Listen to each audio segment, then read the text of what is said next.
প্রত্যেকটা ফ্রেন্ড সার্কেলে এমন কিছু বন্ধু থেকে থাকে। প্রথমটা হচ্ছে আপনি ওরা হাজার বিপদে পাইবেন, হাজার জন হাজার কথা বললে আপনার সঙ্গ দেব ঠিকই, কিন্তু যদি 10টা টাকা চান কখনো পাইবেন না। আর 500 টাকার কথা তো বাদে দিলাম। দ্বিতীয়ত হচ্ছে আপনি যদি আপনার মা বাবার কাছে আপনাদের বন্ধু বান্ধবকে নিয়ে যান, ওরা এমনভাবে ব্যবহার করবে, আপনার মা আপনাকে বলবে, ইস তোর বন্ধু বান্ধব কতগুলো ভালো, তুই যদি একটু ভালো হইতি আমার মনটা একটু শান্ত হইতো। কিন্তু আমার মা তো জানে না ওরা কত বড় ইবলিশ। তৃতীয়ত হচ্ছে আপনি যদি কোনো জায়গায় ঘুরতে যান কিংবা কোনো জায়গায় খাইতে যান, যদি বলস মামা চারটা খাইলাম, চার বিলটা দিস, বিশ্বাস কর বন্ধু 10টা টাকার এমবি যে পড়বো এ টাকাটাও নাই।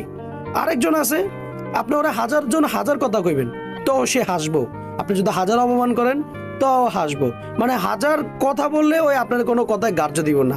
এটা হচ্ছে বেহাইয়া বন্ধু।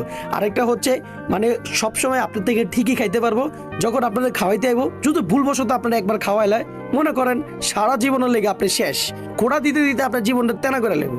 তো আসলে যদি এরকম আপনাদের ফ্রেন্ড সার্কেলের ভিতরে কত বন্ধু বান্ধব থাকতে পারে বা থেকে থাকে, এখনই মেনশন লাগিয়ে দেন।